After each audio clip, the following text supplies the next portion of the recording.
le massif des Alpes françaises avait l'art d'endormir, une beauté cristalline et trompeuse qui masquait la puissance brute et implacable de sa nature, à la fois humaine et élémentaire.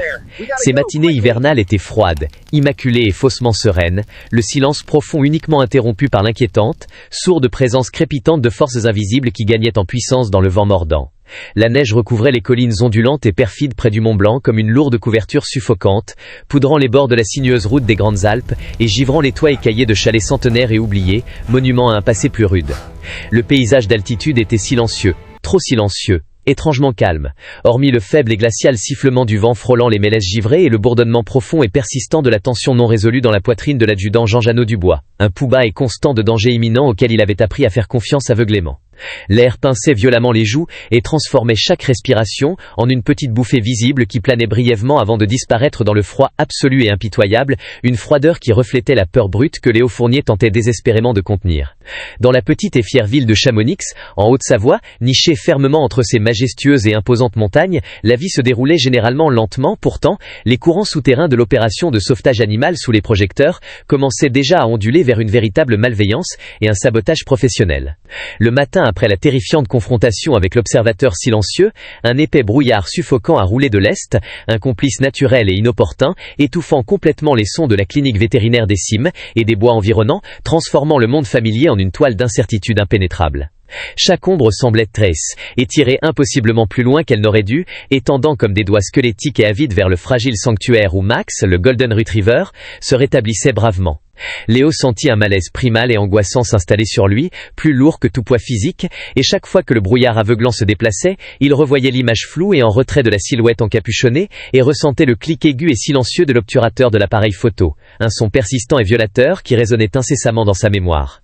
Les magnifiques oreilles de Max se dressaient constamment, pivotant avec une vitesse anormale, et il marchait nerveusement dans la petite salle de récupération, jetant des regards vifs vers les fenêtres embuées, comme s'il anticipait un intrus imminent et invisible, confirmant les peurs les plus profondes et terrifiantes de Léo. Léo tentait désespérément de se concentrer sur la routine, mais son esprit continuait de divaguer vers les photographies chiffonnées et accablantes, les empreintes délibérées et précises, et le symbole cru et terriblement reconnaissable, un cercle déchiqueté avec l'ordre anonyme et glaçant griffonné « Regarde », une véritable piste du message cryptique du harceleur. Il savait une chose avec une certitude absolue qui lui faisait palpiter le cœur, l'observateur N était plus simplement un curieux malveillant, ni un fanatique inoffensif. Il testait des limites, sondait des faiblesses et documentait méticuleusement les conséquences de l'urgence de sauvetage incendie pour une raison beaucoup plus sinistre qu'une simple obsession. Vers le milieu de la matinée, un bruit subtil, faible, presque imperceptible contre l'air lourd et humide, attira l'attention de Léo, un pas unique et précis sur la neige compactée et gelée à l'extérieur de la clinique, un son que seul l'ouïe hypersensible de Max aurait pu détecter en premier. Max raidit instantanément, son grognement bas et sourd résonnant profondément dans sa poitrine, un son qui s'intensifia rapidement en un aboiement territorial et féroce, exigeant que Léo reconnaisse la menace immédiate. Léo se déplaça silencieusement vers la porte blindée, la main posée lourdement sur la robuste lampe torche de service dans la poche de son manteau, son cœur martelant contre ses côtes, préparé à affronter le harceleur alpin implacable qui menaçait leur paix fragile. La porte grinça légèrement à son ouverture, lui permettant de jeter un coup d'œil, œil dans l'eau, épais rideau blanc de brouillard cotonneux, confirmant son effroi. La figure se tenait au bord du clair, à moitié enveloppée dans la brume, trop loin pour être clairement distinguée mais assez proche pour être indéniablement terrifiante. Max S. élança en avant, aboyant fort, son grognement protecteur et aigu coupant le brouillard isolant comme une lame physique, un avertissement animal indéniable et sauvage à l'intrus de reculer.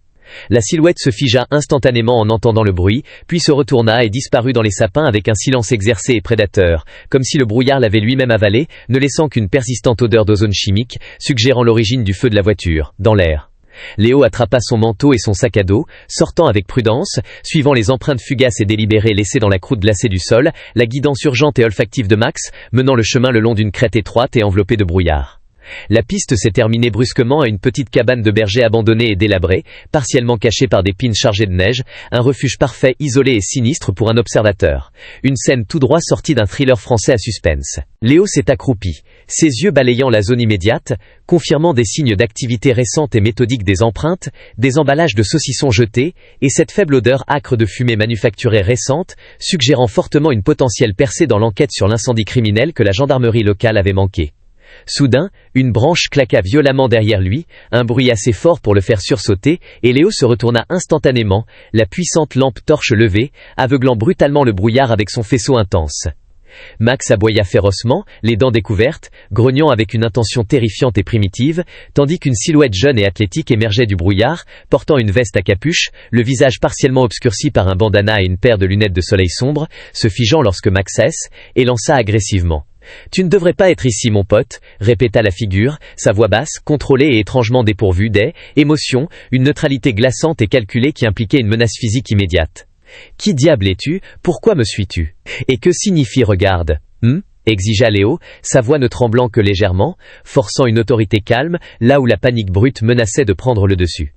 La figure se déplaça légèrement, évaluant le risque d'une confrontation avec le Golden Retriever, puis, dans un mouvement soudain, exercé et agile, ils filèrent vers la ligne d'arbres, disparaissant instantanément dans le brouillard dense comme un fantôme, la poursuite frénétique de Max Naine étant arrêtée que par la poigne désespérée et ferme de Léo sur la laisse.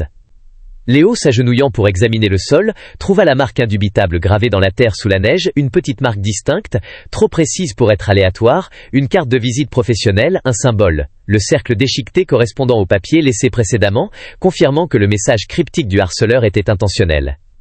La bataille interne, la suspension du gendarme et la rechute de Max.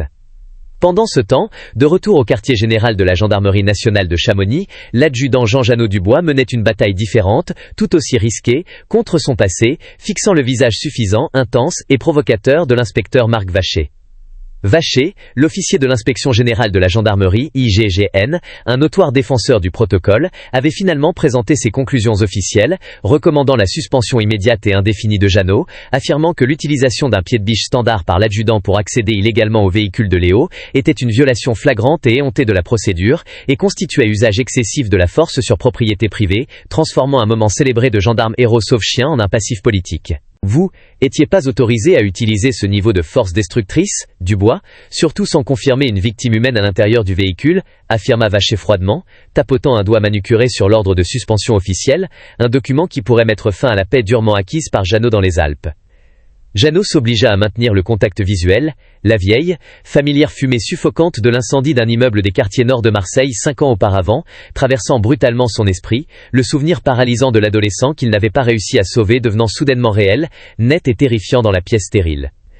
Il y avait une vie à l'intérieur, inspecteur, une vie que j'ai juré de protéger, merde, affirma Jeannot, sa voix basse et ferme, défendant son sauvetage viral d'animal en France avec toute sa conviction, sachant que la vérité morale l'emportait sur la loi. Et cette vie était un chien, Dubois. Vous échangez un crime clair de violation de protocole contre un Golden Retriever. Vous êtes sentimental, dangereux, et souffrez clairement d'un TS, PT animal projeté, rétorqua Vacher venimeusement, visant directement l'ancienne blessure ouverte de Jeannot. La mémoire permanente de gel, échec.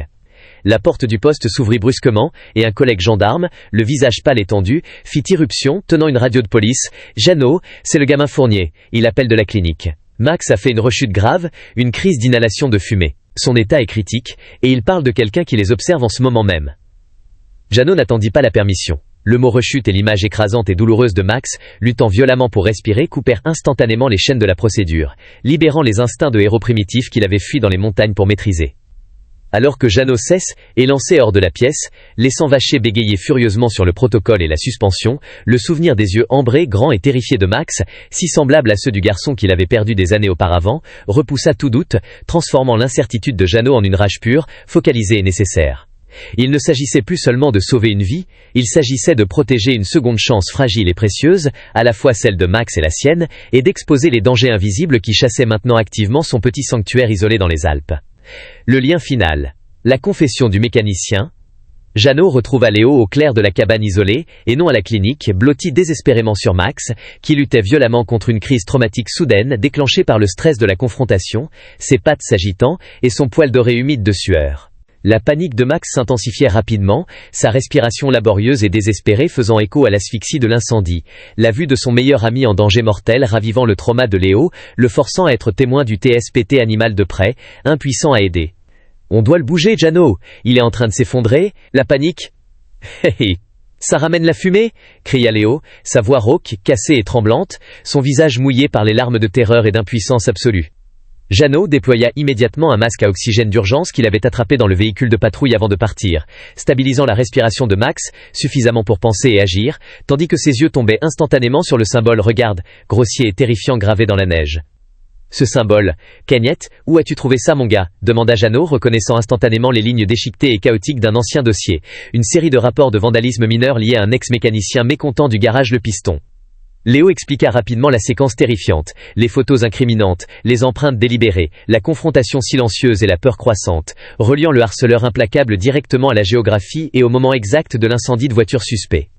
Jeannot attrapa la radio, ignorant délibérément la suspension, et redirigea les équipes de sapeurs-pompiers vers le garage Le Piston, ciblant le mécanicien spécifique qui avait réparé la voiture de Léo quelques jours seulement avant l'urgence de la voiture en flammes, un individu louche nommé Thierry Vidal, connu pour ses dettes de jeu et son tempérament explosif.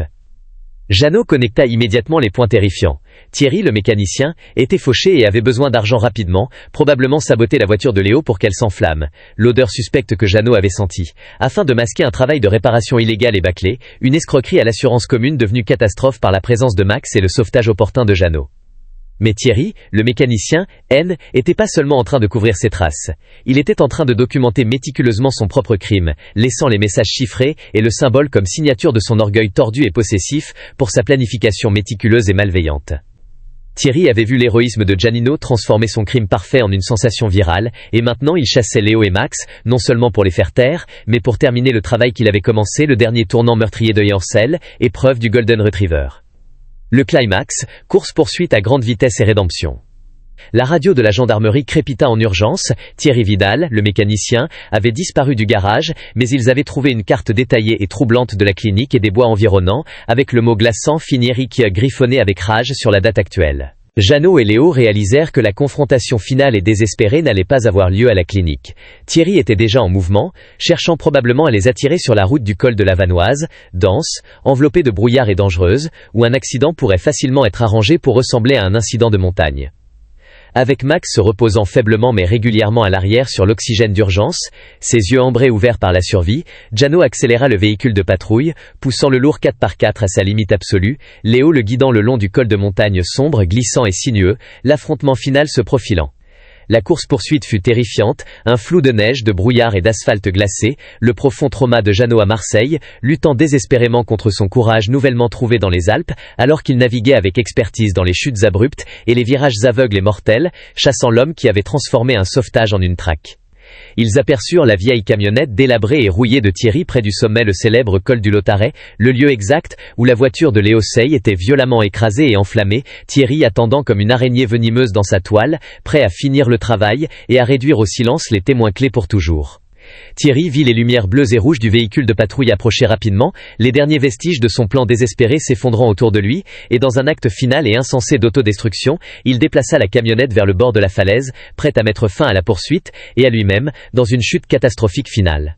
Giannino freina brusquement, le massif 4x4 dérapant dangereusement sur la glace noire et glissante, s'arrêtant à quelques centimètres seulement du bord létal couvert de neige, le son horrible du métal grinçant et des pneus crissants résonnant violemment dans l'air froid de la montagne. Max, sentant l'immense, l'immédiat et l'ultime danger, laissa échapper un aboiement profond, puissant et unique qui coupa le bruit, pas un gémissement de peur, mais un grognement protecteur et à gorge déployée de loyauté pure et non altérée, alertant Jeannot et Léo du mouvement final de Thierry vers le précipice. Léo lisse, élança hors du véhicule, ignorant les avertissements criés de Jeannot, l'aboiement héroïque de Max l'incitant, confrontant Thierry juste au moment où le mécanicien désespéré se préparait à pousser la camionnette par-dessus le bord, créant une distraction chaotique, terrifiante, et qui sauva des vies. Jeannot, utilisant l'agilité brute et focalisée qu'il pensait avoir perdue à jamais, sprinta au-delà de la confrontation, attrapa l'arrière de la chemise graisseuse de Thierry, tirant brutalement le mécanicien qui luttait et était enragé loin de la chute libre, le maîtrisant violemment sur le sol glacé. La camionnette glissa silencieusement, tragiquement par-dessus le bord, Simès écrasant dans l'abîme en contrebas, Thierry hurlant des obscénités et la défaite tandis que Jeannot le maîtrisait, le menottant fermement, le son de l'impact final et distant signalant la fin définitive de la poursuite. Le silence revint, froid et profond, brisé seulement par la respiration haletante de Léo et les inhalations constantes et profondes de Max sur le masque à oxygène dans le véhicule, la confrontation terrifiante finalement terminée, le mystère résolu et le danger tordu éliminé pour toujours. Jeannot regarda le précipice, puis Léo, puis Max, qui observaient calmement la scène, sa queue donnant un mouvement lent, régulier et triomphal, la véritable sensation de sauvetage canin français et le cœur de toute cette épreuve brutale, le compagnon loyal qui força véritablement la main du héros. Jeannot avait sauvé Max de l'incendie, mais Max, par sa loyauté inébranlable et sa capacité à forcer Jeannot à une action focalisée et nécessaire, avait finalement sauvé Jeannot de son passé, rachetant la douleur permanente de l'incendie de Marseille par cet acte suprême et désintéressé de courage et de justice. Rédemption et loyauté, épilogue. Les mois passèrent, marqués par l'estompement progressif et régulier des cicatrices de Jeannot et le rétablissement total, joyeux et complet de Max, son poil doré brillant de tout son éclat et entièrement restauré, sa queue puissante remuant avec sa vigueur et son enthousiasme caractéristique, l'exemple parfait de la résilience du Golden Retriever. L'enquête interne de l'inspecteur Vacher fut immédiatement abandonnée après la confession de Thierry concernant l'incendie criminel et le complot de meurtre subséquent, et Jeannot fut réintégré non seulement comme adjudant, mais comme le gendarme héros de la vie réelle le plus décoré de la ville, un symbole d'intégrité véritable. Léo et Max retournèrent finalement à leur routine établie et réconfortante. De longues promenades thérapeutiques dans les contreforts des Alpes, des jeux de lancer de balles épuisants et joyeux près du torrent, et des soirées calmes et satisfaites blotties ensemble sur le canapé, un portrait de domesticité paisible gagné par le feu et le courage. Toute la communauté de Chamonix regarda avec une admiration tranquille, fier témoin de la façon dont le lien entre l'homme et son chien grandissait de manière exponentielle. Un monument vibrant et vivant à la loyauté, à la survie et au courage écrasant qu'aucun incendie, schéma politique ou fantôme du passé ne pourrait jamais diminuer. Alors que le soleil se couchait doucement sur les massifs français, peignant le ciel occidental dramatique dans des nuances vives et inoubliables d'ambre, d'or et de rose fumée, Jeannot réfléchit à l'histoire profonde et puissante de bravoure altruiste et d'amour durable à laquelle il avait eu le privilège d'assister et de participer. Et quelque part, dans la chaleur tranquille et absolue d'un foyer sûr et rétabli, Max, le chien héros, reposa doucement sa tête massive et guérie à côté de Léo, tous deux fondamentalement changés à jamais et inextricablement liés pour toujours par un seul et unique acte de courage et de loyauté extraordinaire qui apporta finalement la paix à l'adjudant Jean Dubois. Si cette histoire a touché votre cœur, imaginez toutes celles que nous avons encore à partager. Abonnez-vous à la chaîne Histoire d'amis à poil, activez la cloche et découvrez chaque nouvel épisode de courage, de loyauté et de seconde chance. Parce que chaque vie mérite d'être racontée.